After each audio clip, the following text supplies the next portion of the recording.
Thank you for tuning in to MacroView Television, and welcome to a brand new edition of Taiwan Outlook, the program that presents the different faces and let you hear the different voices on Taiwan. I'm your host, Wu Ruiguo. Do you know what the new Southbound Policy is? What is it, and how is it different this time? On today's program, we're going to have a conversation with Dr. Lee Chyungly, who's currently a research fellow of the Institute of International Relations at the National Chengchi University, to talk about the impact of the policy and the prospects of success in the years ahead. Welcome to our program, Dr. Lee. Thank you. Hi, everyone. I'm glad to be here. Thank you for the invitation. It's a delight to have you on the program. Thank you. First, Dr. Lee, let me ask you this. Of course, our government under President Tsai Ing-wen has stated that we're going to have a new, southbound policy, try to diversify Taiwan's export and trade markets. And let me ask you this. What is the state of relations between Taiwan and the ASEAN member states? There are some, relations that we are closer, for example, Singapore, but there are some relations we may not be so close.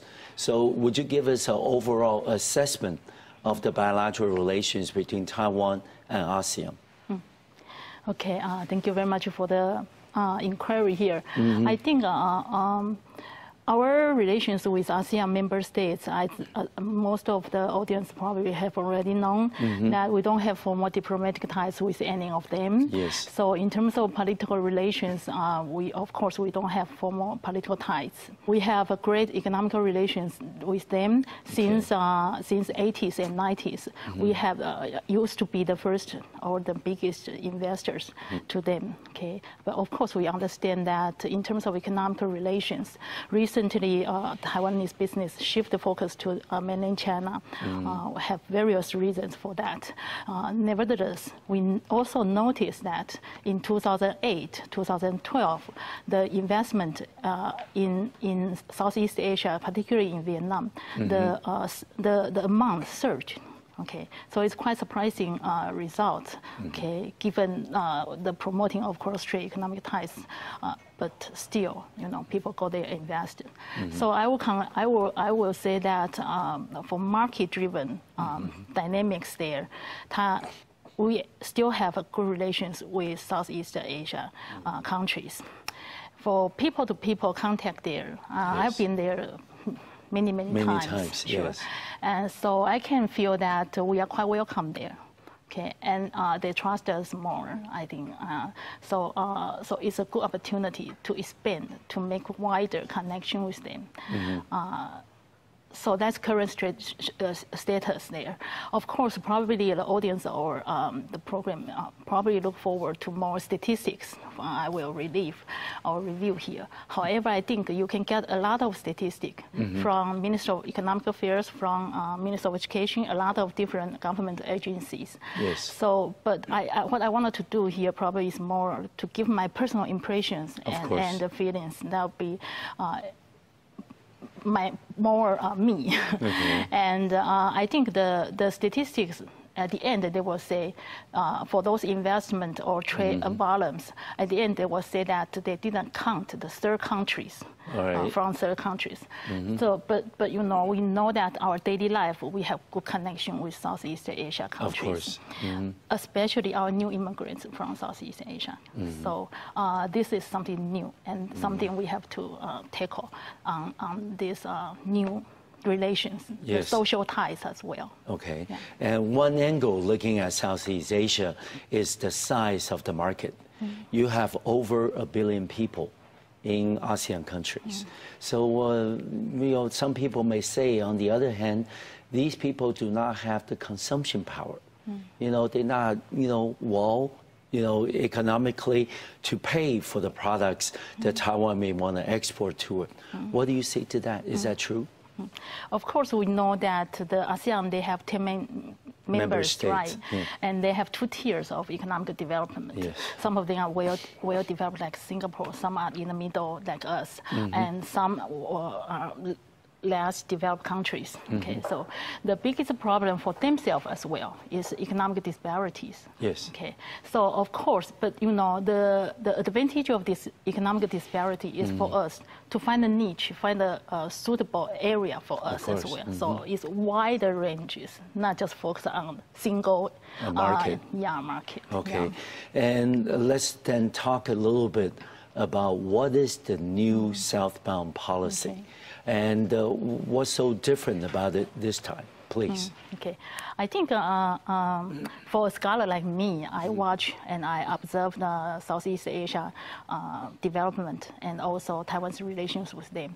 I long for the government's attention to Southeast Asia. Yes. So personally, I welcome the trend, the direction. Okay. Especially, I'm an international relations scholar, so I look at it from more broader strategic views. There, we know that China has already developed good relations with Southeast Asia. The so-called Charm Offensive, they make a lot of economic attractions to them.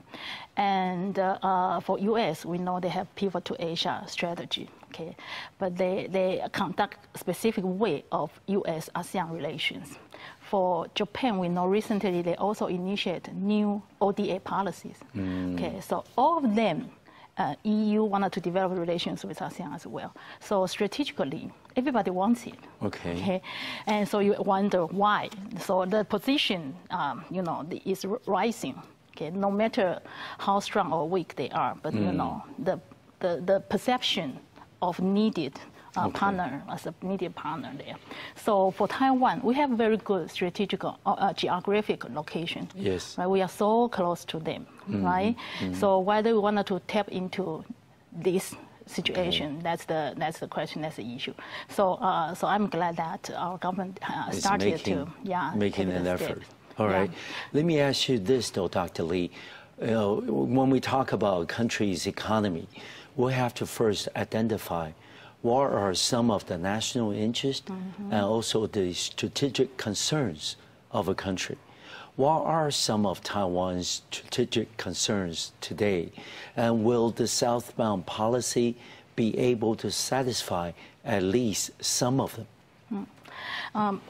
My understanding of this new Southbound Policy, in addition, of course, economic dimension is the most important. But in addition to that, we also want to develop social exchanges, educational exchanges, so-called people-focused. Okay, especially I think the slogan here should be "Knit Taiwan into economic and social fabrics of the ASEAN region."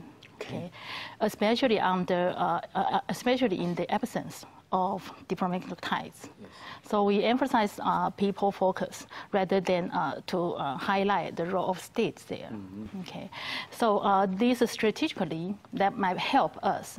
You know, the strategic, when we talk about strategy, we wanted to see the goal in order to assessment the way and how can we get there, right? So if the goal is to link them, to link it, rather than say gaining the certain international status or gaining a certain membership, then this is a good start to focus more on people-focused approaches there. So to some extent, this also can help us to mitigate the fear of marginalization of our economic situation, especially when we have no FTA agreements signed with them. So that's one thing. Another thing, of course, is to divert our market forces. Okay, it's not just to divert from mainland China, because you know before, as I said, that already had a lot of Taiwanese business. They have already moved to Southeast Asia. So market has its own forces. Okay, but what government can do, or the new policy can do, is to facilitate more. Okay. Right. And we also have seen the changes happening in mainland China, in the sense the cost of operation for many of the Taiwanese businesses have been going up. Right. You know, the land costs, labor costs, and a lot of the other, you know, government, you know, I mean, taxation and other things. So do you think that under the changing circumstances on the mainland, will Southeast Asia, you know, really become an investment alternative for many Taiwanese businesses who want to diversify their market, diversify their risk, and moving their operation maybe from mainland China into Southeast Asia. What do you think? I think it's happening already. Yes. Right? All right. But of course, it's not paradise in Southeast Asia either. No. Okay. So when I really think this is a sector specific issue there. And as I said, that there are diverse market in Southeast Asia because of the different level of economic development, right? So if you want to focus more labor-intensive industry, of course you know where to go. Currently, right now, the lowest wage is in Cambodia, in Laos, right? Okay, yes. And so you don't want to go to Singapore. For service trade, of course you want to go to Singapore more, right? So I think give the Taiwanese business more choices. Flexibility. Yeah, flexibility. Nevertheless, we probably will talk about this more at the end, talking about the challenges here. Of course. So it's not a paradise, as I say. No. So they involve a lot of legal infrastructure, public transportation structure, and the government corruption issues, transparency issues. There are also some differences in terms of lifestyle. That's very true. Yeah, that is a concern for some of the Taiwanese businesses. Right. Okay.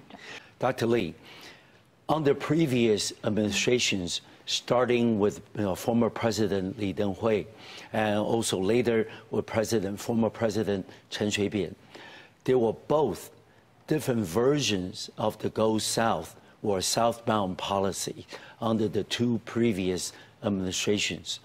Why is it that the policy, the new Southbound Policy proposed by President Tsai Ing-wen, will be different from the previous two attempts? What is so different about this new Southbound Policy? Okay. Yes, I think the Southbound Policy is not a new term. No. Right, so we all quite familiar with that, but we also can recall that the reason, the rationales behind them are actually similar but also different.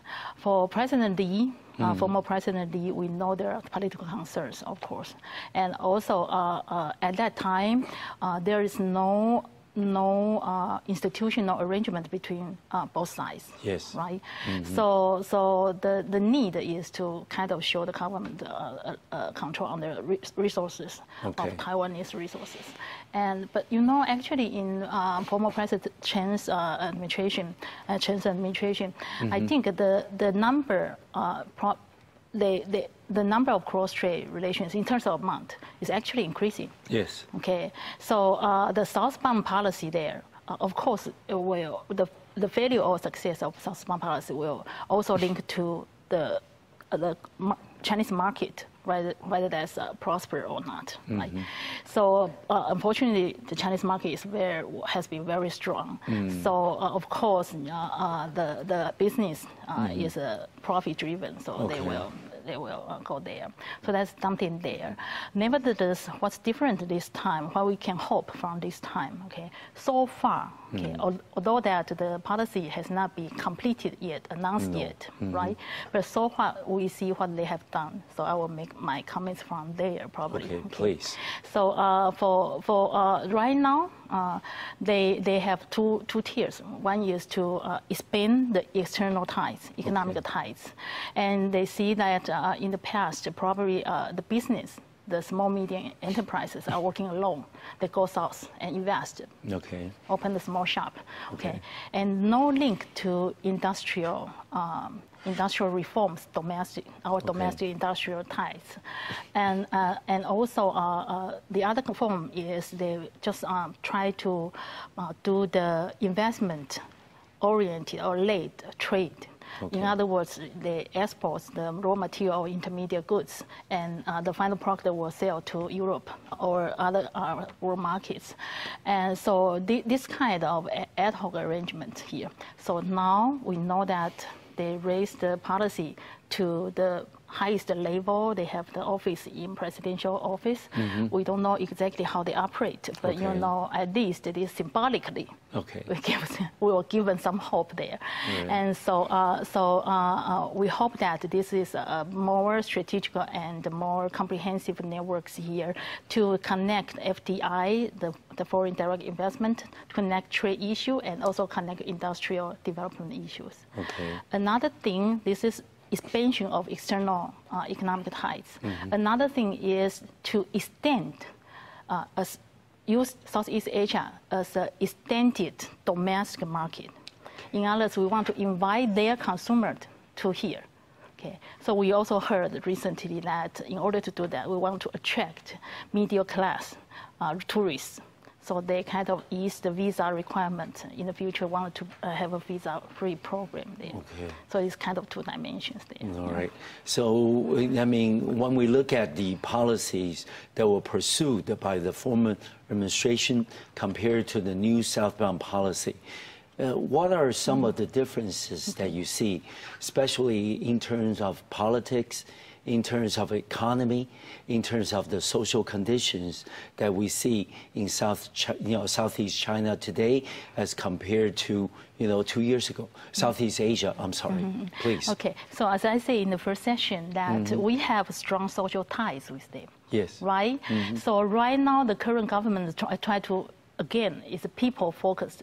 So they want to utilize all the people connections we have, including overseas Chinese students, including the new immigrants. And they also realize that in order to have a long-term and persuasive efforts there, they need to have personnel training, especially for language, right? So they have educational exchange. They develop the scholarship program to really attract both sides to really work on something together. So I think this is kind of different from other things. In other words, they probably ironically, like all this are serving for economic interests, but if you look at from the other side, that this time we really wanted to develop long-term relations. Yes. So that's different probably. All right. Yeah. And also, Dr. Lee, let me ask you, is there a dimension in the new Southbound Policy that will make it reciprocal? In the sense that not only for Taiwanese businesses to sell and to invest in Southeast Asia, but also for some of their business groups to come into the Taiwanese market and also make investments. For example, hotels, tourism. This is very important sector in Taiwan's economy. Do you see some potential in that sense? I think current stage. This is not hot issue yet. Okay. Right. Not yet. So but we're talking about to attract their consumers rather than investments. All right. So at current stage, however, I think those who are interested in Taiwan market will be most of them will be the overseas Chinese. Okay. Right. All right. So some of them are doing that already. I think, especially on this stage, getting money to inflow here. That means they are already an investment here. Nevertheless, from the policy side, the government side, it's not that salient yet. Okay. That clear yet. And I'm going to ask you something. Maybe it's not a fair question, because you're looking at the two previous attempts by former presidents李登辉and Chen Shui-bian on the new, on the Southbound Policy. Both attempts, really didn't succeed. And what were some of the reasons, that caused, the previous attempts not to succeed when we decided to go south, to have a Southbound Policy? Like I said, this may not be fair in the sense the condition 20 years ago are very different from the conditions today. But based on your observation, what were the reasons? I think if we really only talk about business, so it's a magnet effects. We know the China market is so big. If they can make money there, why bother to make money somewhere else? So, but it's saturated already, right? Yes. So they have to shift. So that's the opportunity for the success of the new Southbound Policy. Okay. And so, you know, in the past we know, and also China has already done the reforms. I mean, in the time period of 98 to 2000, early 2000, they have some reforms there. So they open up the market. Suddenly, everybody wanted to get the markets there. Okay. So it would not be fair to say that you wanted to introduce Southeast Asia countries, especially their consumption level was still low. Yes. Now it's higher, and their integration was low. They don't have so-called ASEAN Economic Community here. Now they are trying to build a single production base, and so it's really attract a lot of Taiwanese people there. In the past, in Southeast Asia, I mean, this also involved their own status of integration there. The more they integrate, the easier for the foreign businessmen to invest there. Because, you know, in the past, they are so different. Okay. Even you drive left and drive right, they're different, right? But now they try to integrate and also make their own connectivity together, connections together. So the market is more mature and more stable now compared to those years. Okay. Yeah. And of course, when we look at President Tsai Ing-wen, she is very different from the two former presidents that we discovered. And also the fact is she has a brand new team. You know, and then the team is very different from previous ones. So do you think that, you know, we have better prospects at succeeding this time, and also we can avoid making the same mistakes as the two previous administrations did? They also have to think about the policy for mutual interest. Okay. So probably that's something good. Yes. Right, and more accepted by Southeast Asia countries and people there. So in the past, people, our Southeast Asia friends probably thought that you are just for your own interest and ask us to take political stand from here to there, right? So they refuse to do that. But now, if we highlight or emphasize more mutual interest, and now this is a team, I think they at least they say that way. Right? So that's good sign. Okay. But of course, we know all the good intention, all the policy directions need operation and implementation. So we still very hope that during the process, we have capable personnel to carry out all these good ideas. Okay. But on the bureaucracy, you know, there are differences between the different bureaucracies in Taiwan regarding the new, you know, southbound policy. You know, for example, some people may think this is something we tried, you know, 2 times before. It didn't work, so why should we do it again? But others may be sharing your views and saying that the conditions are different, you know, and that we will be doing things, for example, on a mutually beneficial basis. So do you think that, you know, the bureaucracy can really get together and rally behind President Tsai Ing-wen on this? Well, frankly, yes. Okay, good. All right. But, you know, we have to be optimistic, right? Yes. So at least they have something, they have an office there to coordinate, we hope, to coordinate, and also to implement, really to monitor, execute, not rather than just talking shops, right? Yes. So I understand. I also heard some of the stories that lack of confidence there. Why we are doing this again? Okay, but the thing is, as I say, all the big strategic environment are doing this. All the big powers are doing this. Why Taiwan can afford not doing this? So doing is better than not doing. So, of course. So I think that's my take here. Dr. Lee, how about the general stakeholders in Taiwan? For example, the business people, the students, the farmers, and also the new immigrants. How do they view the new southbound policy? Are they generally open-minded about it? Or are they saying that, you know, we don't have enough knowledge about the region, about the people? You know, it's not going to be very attractive. What is your sense so far? I don't know whether the audience noticed that on July 13, we have this Taiwan ASEAN Partnership, Strategic Partnership Forum held by our Ministry of Economic Affairs, the Department of Investment Service there. Okay. So that forum attracted 700 That's the maximum they can take.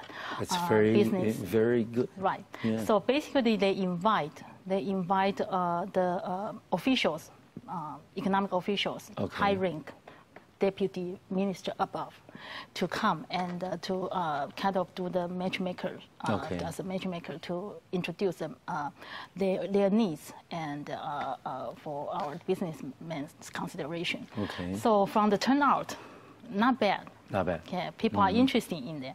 Good. Right, and especially when cross-strait economic ties. If that will be affected by political relations, then people probably will know that they have to diverse their risk, right?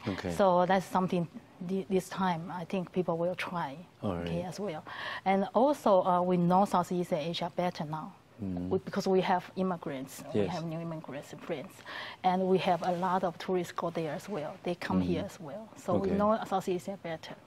So for business, I think that's at least a certain positive sign there. But they also hope that the government can do more, right? Not just to do the matchmaker job. They not just facilitate. They also hope that the government can represent them to have a deal, negotiate a deal with the government over there, make a regulatory favorable environment for the business.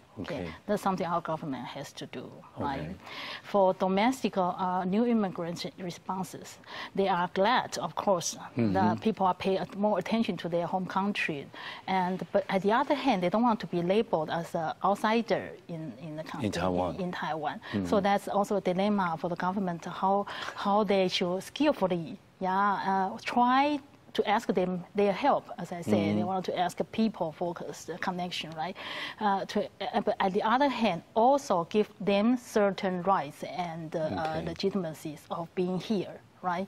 So that's something we have to work on that. That's the general feedback or response from them. And Dr. Lee, I suppose that you have the opportunities in the past, maybe talking to some of the trade representatives from Southeast Asia to Taiwan. What is the general reaction so far from their respective governments towards the new southbound policy? They all show welcome, of course. Good. But they are very candid. Because they will ask, they will talk about what they need.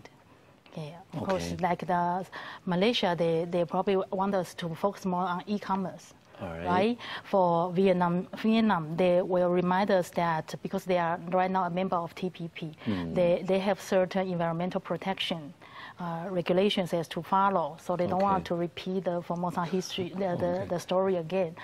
So and also some of them know that they have tremendous laborers there, right? Their labor forces.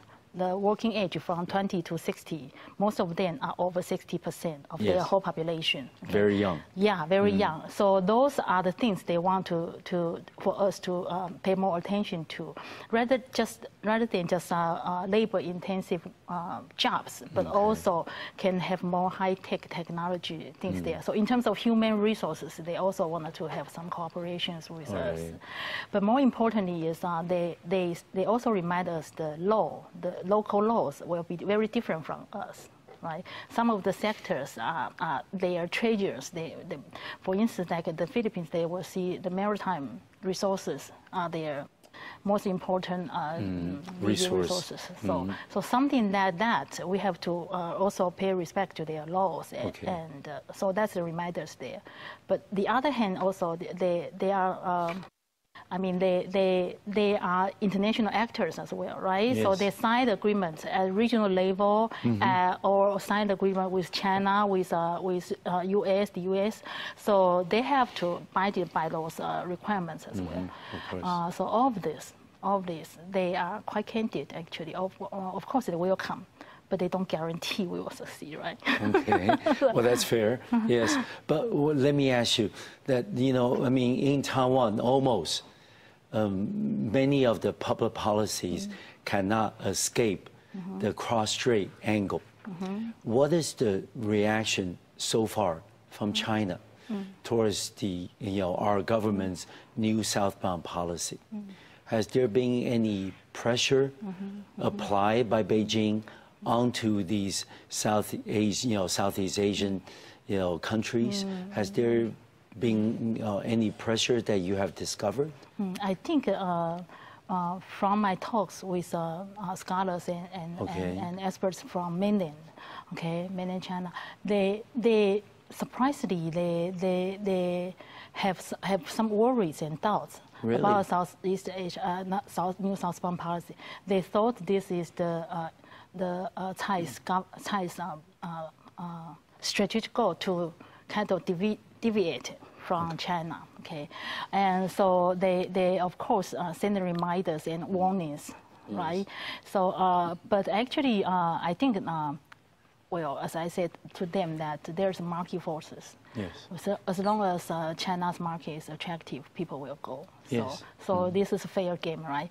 So, and I don't think too Chinese or China-obsessed strategy will succeed. Okay. So this is what happened in the past in these administration, right? Okay. So you don't want to have a target strategy. No. Okay, so that's not the purpose for strategic views there. You want to have capacity building strategy.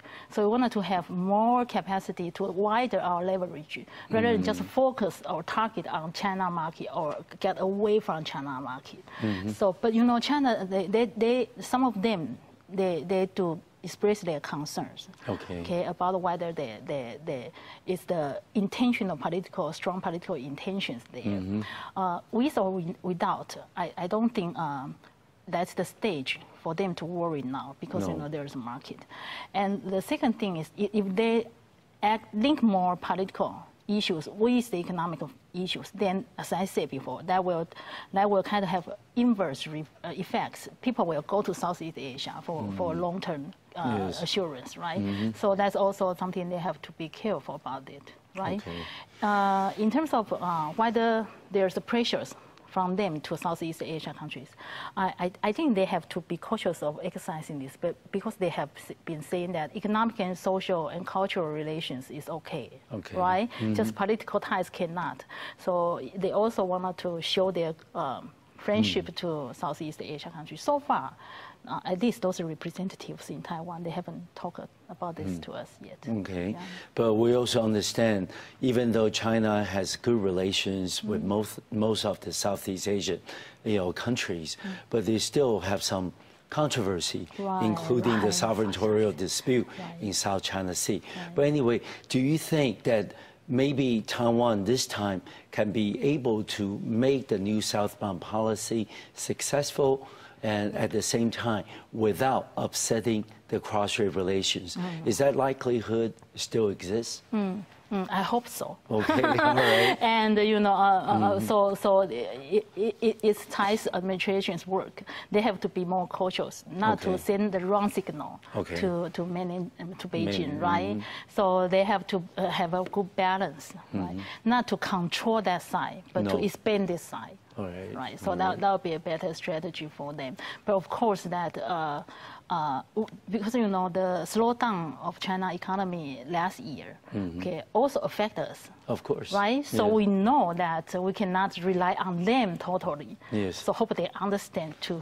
All right. And finally, Dr. Lee, if we succeed in the new Southbound Policy, will that necessarily lead to a reduction of Taiwan's dependence on China market? Is that necessarily the case that you foresee? I hope not. Oh, really? I hope not, because market is positive sum rather than zero sum, right? So and also there are certain division of labor already there, and also we wanted to find our niche in Southeast Asian markets. Okay, so probably there are two ways. We hope that two ways can prosper together. Okay, it's not mutually exclusive. Can be not. Okay, right? All right. Yeah. So it's so the government again has to provide. It's a win-win situation, hopefully. Dr. Lee, what are some of the leading investment opportunities that we see today in Southeast Asia? Maybe going back to what you said earlier, this could be country-specific, and also could be sector-specific. But what are some of the things that you think the Taiwanese business community will find it interesting? I think all the businessmen, they are smart. Yeah, very sharp. And yeah, very sharp. They will do their market survey before going, right? So, but here I just want to provide the general ideas what I have here. Okay. If we look at the economic development path here, we know that some of the areas, they still need energy. Yes. Okay, energy is the mother of development. And so energy sector probably can be a new area to explore, okay? And also another thing is that if we really wanted to catch up the international path, rather than just do the business on our own or making the stories of our own, but also use this opportunity to link our wider views with others in the world.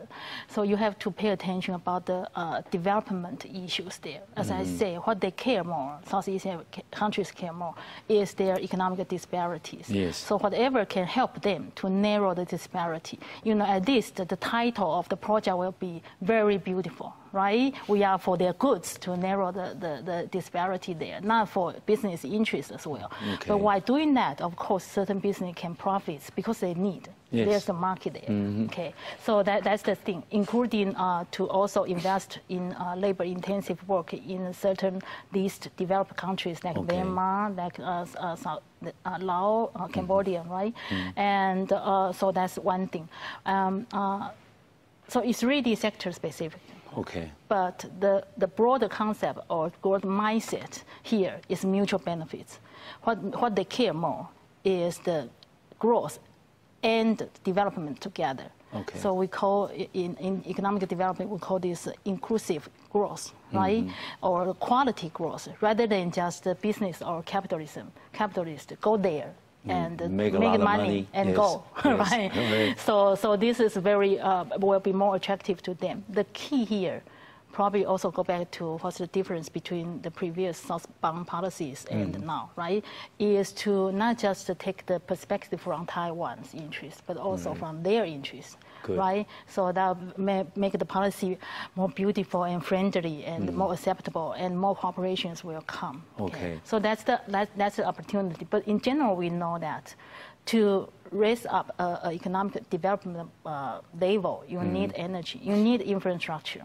Okay, these are big projects, especially infrastructure. People are doing that already, right? We know China, they have this AIB, right? So that's an infrastructure bank. They have special loans for infrastructure. And Japan are doing a lot of other things as well. So what Taiwan can do, we don't need to be big in terms of amount, but we can do something that in favor of their development level and business profits as well. Okay. So energy sector, but not like you build a nuclear plant there. No, of course not. So, but if there's a sustainable or renewable energy sources, probably that's something like solar panel, and also something like that. Probably something we can think about if you really want to make the difference for the economic development. Okay. Otherwise, if you only wanted to make monies, then you of course you have to survey the wage, right? Yes. Wage level, the laws, everything, the labor forces. I think the business community, they know how to do that. All right. And among the 10 ASEAN member states, is there any one or two markets that is still, unexplored or untapped for Taiwanese business? When you look at the 10 member states, maybe places like Laos and Cambodia, there hasn't really been that much of a Taiwanese footprint in those countries. Do you agree that there are still some untapped markets in ASEAN? Yes, of course. I think as a whole, they are emerging market, right? So, but Laos and if we talk about the market, there are certain limitations they can do right now at this stage in terms of their development, in terms of human resources. Okay, so I know that they are all very interested in attracting our business, especially Cambodia. Okay. Myanmar as well. Okay, so these are good two countries to start for helping them more, but they also attract a lot of other investment from other countries as well. Yes. So you need to compete with those others as well. Okay. In terms of which one is more Philippine, of course we know Vietnam, right? So we have a lot of business doing in Vietnam already, and in terms of as you said, that the social network, living styles, probably Vietnam is okay as well. Okay. Better than other. I don't mean to discriminate anything, but you know, in terms of comfortableness. Yes. Right. So Vietnam is also a very good choice. I think. Yeah. All right. And do you think that out of the 10 member states, you know, there are some who will also share our views about making the new southbound policies mutually beneficial? You mentioned about Vietnam, you mentioned about, you know, Laos, Cambodia, and Myanmar. Are these countries also see our new southbound policy the same way that we see it this time to make it mutually beneficial? I think in terms of this, Vietnam has a better situation, right? Okay. Status, right? Because Vietnam is a member of TPP. Yes. Vietnam has already developed more than other countries. Yes. Okay. So they have more leverage over us, I think. Okay. I mean, in terms of selecting of the strategic partners for business development. Okay. And for Cambodia, the traditional ties or traditional political political standpoints, they're probably in favor of China, mainland China, and they are comfortable of doing business with them as well, right? So we have to compete, probably in the sense. But in terms of Myanmar probably is something we really can think about it. Okay, but of course we hope that the democracy there can sustain, right? Yes. So you have to pay attention to domestic politics as well. But the same to other countries, you have to pay the domestic politics as well. If to us, democracy is there already, but to many of them, they are still in development. Yeah. Brand new concept. Yeah. Yes. Right. So when we look at investment and business, business opportunities in Southeast Asia, we also try to reduce the interference from non-economic factors. Right. For example, you mentioned just now the politics, democracy and activism in the local, countries. But given the fact that, we are, operating not in a vacuum, you're always going to have non-economic factors interfering with business decisions. So which country do you think that really has the best prospects for Taiwanese business to succeed, whether it's in terms of politics, political system, in terms of economy, in terms of the social lifestyle?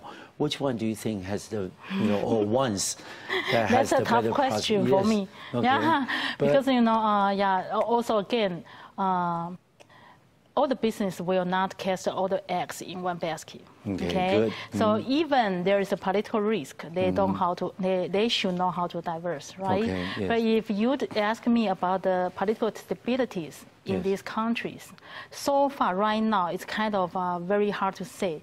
Singapore is stable, but it's not a so-called democracy yet, right? So, but Indonesia is a democracy, but there are a lot of problems, especially corruption issues. Malaysia used to be a very, very safe country to go, but right now they change as well. And Vietnam, they have domestic political issues as well. So it's kind of, everybody has the issue there. But you have to be cautious, right? So political risk there. You don't want to put all your eggs there. Of course. But again, in China, we have this problem as well, right? Equally, Especially, have the cross-trade tensions as well, probably. So the potential there. So it's always there. All right. Right. And what will be some of the challenges and problems that you see in the new southbound policy that could happen maybe in the next 2 to 4 years? In addition to what I just said, already said about this international environment, single country, they have international engagement and obligations to some of the agreements they sign, right? They have to abide by those agreements as well.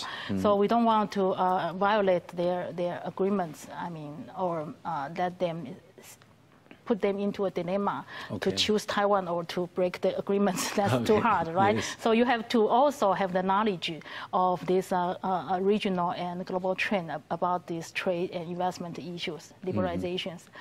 So that's first thing we have to be cautious. And if you are too narrow-minded, then you are only looking at your own sector. Then you'll make some mistakes. Yes. Right. Of course. And the second thing is the domestic situation. Their domestic situation, right? Corruptions. Okay, you don't want to pay more extra monies for no, of course. for non-economic factors, right? And this is for our thinking here. But for ourselves, okay, in order to make any policy succeed, especially at the strategic level, you need interagency coordination. Okay. Right. So we really. I mean, a lot of people like me, we care about our relations with Southeast Asia countries. We really wanted this to make a successful story. So at certain level, we have to show the leadership and to do the good coordination. That's our hope and expectation. Okay. All right. Finally, Dr. Lee, I'm going to ask you another unfair question. In your personal, private capacity, do you think this time the new Southbound policy will be successful, and why? Okay. Now, if we already have the good leadership, good coordination, and the direction, the political will is strong enough there, then I think we can move forward. Okay, especially a lot of my Southeast Asia friends, they're really happy. They are really happy that we're doing this. Yes. Yes. So we cannot stop and should not stop. Yes. Okay. Good. So in the process, I hope that there are some progress. We can make a mistake, correct a mistake, but keep get going. back on the right track. Right. Yes. Thank you. Dr. Lee, thank you very much for being a special guest on our program today. Certainly, I learned a lot from you. I want to wish you all the best in your future personal and professional endeavors. Thank you. Thank you. Thank you for watching our program today. I'll see you next time on MacroView Television. Thank you.